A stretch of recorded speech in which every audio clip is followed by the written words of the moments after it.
닌텐도 NDS 잘 아시죠? 모든 초등학생들이 다 손에 하나씩 들고 다니는 거였는데 이제 벌써 꽤 옛날 얘기가 되었는데 닌텐도 DS에서 이제 작동하는 게임이고 그 베스트셀러예요. 2009년에 이제 국내 같은 경우 닌텐도 DS 게임 중에서 매출 1위를 이뤘고 누적 매출이 30만 카피가 넘었나 그랬을 텐데 그 동영상을 먼저 보도록 하겠습니다. 더욱 강력하게 부활한 내 마음을 물리치기 위해 손오공과 친구들이 모험을 합니다.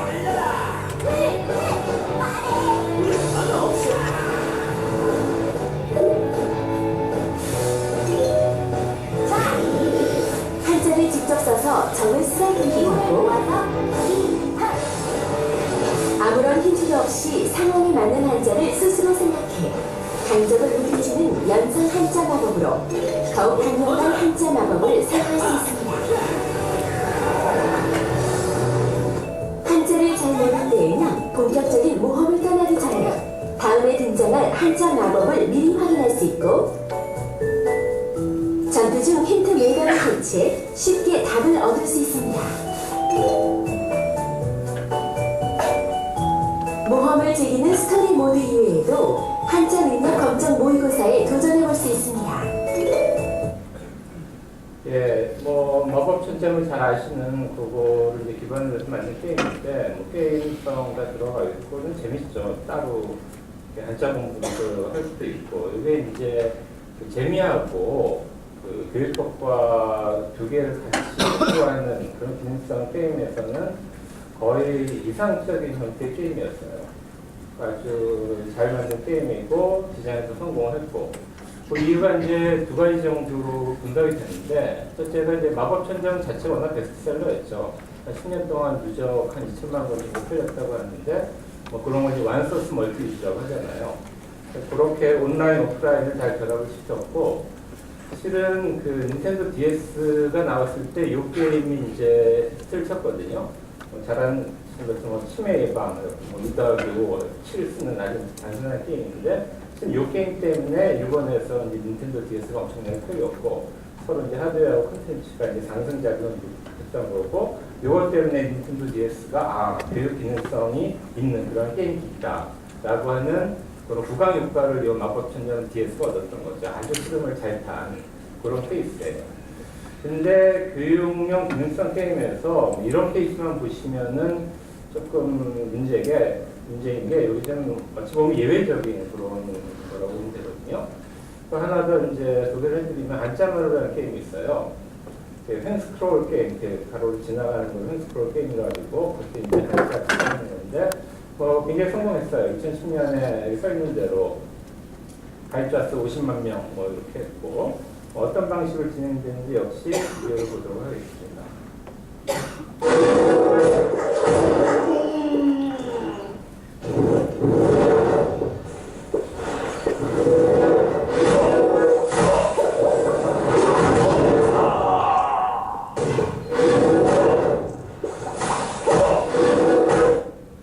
웃기죠? 그 몬스터를 계속 공격하라면 달을 타 계속하고 반복을 하는 거죠. 그래서 자연스럽게 달을 타자를 외우게 되는 거고 위에 뭐 이을 개자 이렇게 나와 있는 것도 나중에 공각하면서 외우게 되겠죠. 이게 뭐 쉽게 만들어진 게임은 아니고 뭐 개발 스토리를 보면은 예를 들어 서울대 심리학과 연구실하고 같이 어떻게 몬스터를 내보내고 어떻게 치고 어떻게 소리를 내야지 이 어린애가 잘 이해할 수 있을 거가 연구 많이 했고요. 당시 히트 쳐갖고 일본 소프트뱅크에서 투자 유치도 받았고 그 처음에 이제 무료로 시작했었는데 NHN에서 이걸 유료화를 했어요. 여러 단계를 물론 거쳤지만 그때 이제 대거 가입자들이 빠져나가기 시작했죠.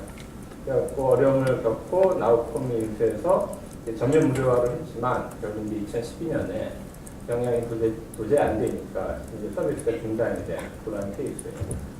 그래서 이제 마법천장은 DS, 한자마로 이제 두 가지 케이스를 말씀을 드렸는데 많은 시사점을 던져주는 그런 예가 될 텐데 제가 이제 과학교육 게임 개발자들 말씀드리고 그때 요거 끝나는 2장 뒷부분에서 결론할 때 같이 좀 말씀드리도록 하겠습니다. 이 과학교육 게임은 이제 제가 직접 개발에 참여했던 그런 게임인데, 뭐 사이언스 히어로즈라고 하는 게임 타이틀 하나 만들었어요.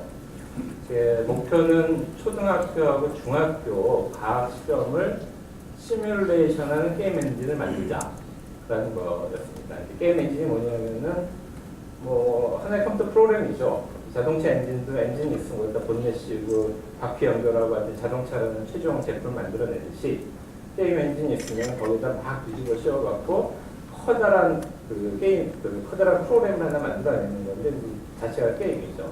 따라서 이렇게 게임 엔진을 만들면 다양한 과학습용 게임 콘텐츠를 제작할 수 있을 것이다. 이런 게임 콘텐츠들을 공유할 수 있는 그런 작은 프로그램을 만들자라는 거였어요. 그래서 이런 목표 안에서 과학교과가 이제 초등학교, 중학교에 52개가 있거든요. 뭐 소리의 성질, 빛과 파동, 광합성 뭐 등등등의 이렇게 단원들이 있는데 그 중에서 3개 단원을 골라갖고 완벽한 게임은 아니고 시범적으로 이런 기술들이 이러한 게임을 만들 수 있다는 걸 보여줄 수 있는 콘텐츠를 개발하는 것. 그것이 목표였습니다. 우리나라에서 이제 기능성 게임 가장 많이 지원하는 기관이 컨텐츠진흥원인데 거기 지원으로 2년 동안 수행을 했고요.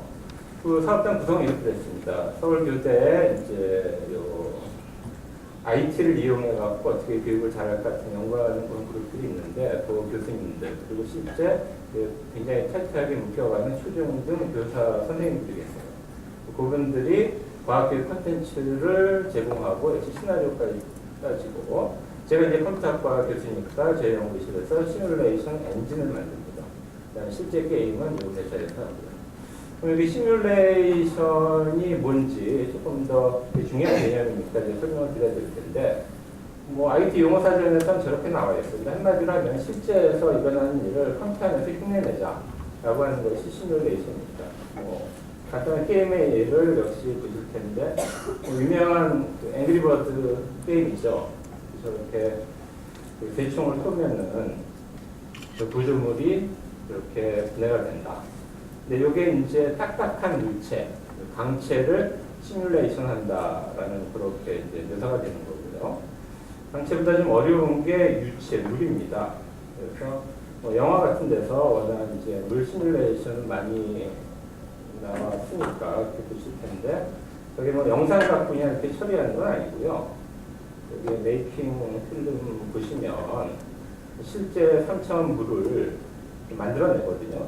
이렇게 돌려보면 아 정말 그 순간에 이렇게 3차원 물질들이 존재하는 거고, 저런 것들 다 물리 법칙에 따라 갖고 이걸 구현을 하는 거예요. 뭐 복잡한 얘기니까 그냥 여러분이 중고등학교 때 다 들으셨을 뉴턴의 운동 법칙 3가지가 있잖아요. 그런 거 사용하고 좀 더 나아가면 운동량 보존의 법칙 사용하고 하여튼 물리에 기반해 갖고 그 연구를 하는 건데, 겉보기에는 요 강체 시뮬레이션 쉬워 보이지만 뭐 저는 고려대에서 이제 4학년 게임 프로그래밍 과목에서 강의를 하는데 간신히 따라와요, 학생들이. 근데 강체는 비교적 쉬운 편이거든요. 유체 진짜로 어려워요. 대학원에서 이제 강의하는데 뭐 이런 것들 해야 돼요. 이거를 강의하면 제가 이상한 강사가 될 거고, 한마디로 미분 방정식이라는 거거든요. 이렇게 이런 것들을 막 풀어야 돼요. 정말 죽어나죠. 너무 어려워요. 근데 제가 이제 컴퓨터학과에 있으니까 그 컴퓨터학과로 진학하는 학생들, 고등학교에서 올라오는 학생들 보면은 한 10% 이상이 컴퓨터 게임을 만들겠다고 그러한 그 동기를 딱 갖고 오거든요. 물론 이제 중학교 때는 게임 플레이 막 하다가 고등학교 때 좀 정신 차리고 공부 좀 하고 그랬던 학생들인 것 같은데, 그 친구들한테 항상 하는 얘기가 게임을 잘 만들고 싶으면 물리, 수학을 잘해야 된다. 실제 여기 보신 것처럼 여러 가지 물리적인 현상들을 수학적으로 풀어내야 되거든요. 그렇게 하고 보시면서 이게 어려운 게 아니라 실은 뉴턴의 제1법칙 하나만 알면 된다. F는 ma. 문과 출신 분들도 이 공식을 기억을 하실 거예요. 질량이 m인 물체에 힘 F가 가해지면 가속도 A가 생성이 된다. 그리고 맞는 말이거든요. 요거 하나만 갖고 있으면은 실제로 모든 물리 현상은 다 설명이 되는. 근데 여기 반만 사실이고, 이게 물에 따라 갖고 요게 좀 달라지고, 뭐 안개에 따라 달라지고, 천에는 또 다르게 적용이 되고, 진짜 너무너무 복잡한 문제예요.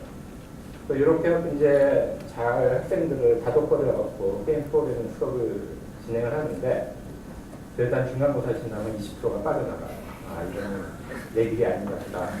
빠져나가고 나가는데 그래도 하여튼 대단하죠. 그 공대 학생들 이런 걸 다 구현을 하면 굉장히 멋있게 만들어 나가는데 뭐 프로그래머 엔지니어가 아니라면은 이런 뭐 물리 엔진, 뉴턴의 제이법칙 이런 거 고민하실 필요가 없어요. 아까 말씀드린 그 좋은 엔진들이 많이 그 시장에서 돈 주고 살 수도 있고 무료 엔진도 많이 있거든요. 근데 박스2D라고 하는 게 실은 아까 앵그리버드에서 사용됐던 그러한 엔진인데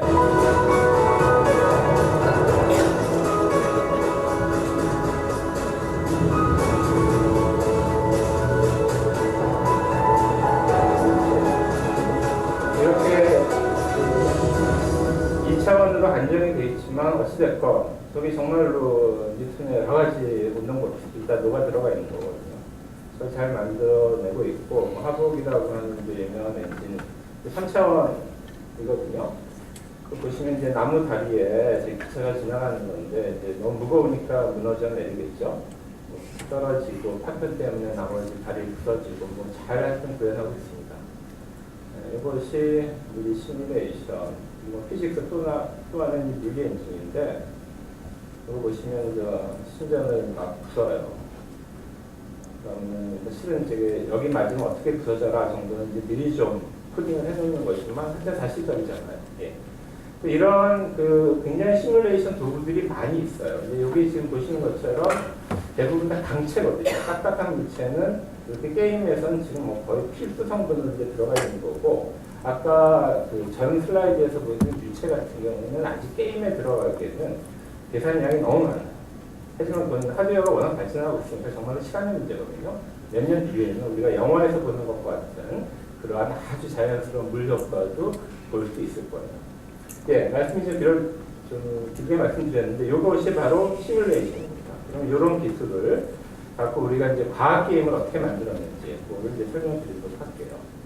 사이언스 히어로즈, 뭐 일반적인 게임 플로우를 그대로 따라가고 있습니다. 뭐 게임 시작하면은 로비의 입장에서 뭐 스테이지 선택하고 텍스트를 방심 받은 다음에 뭐 게임 진행하고 하는 거거든요.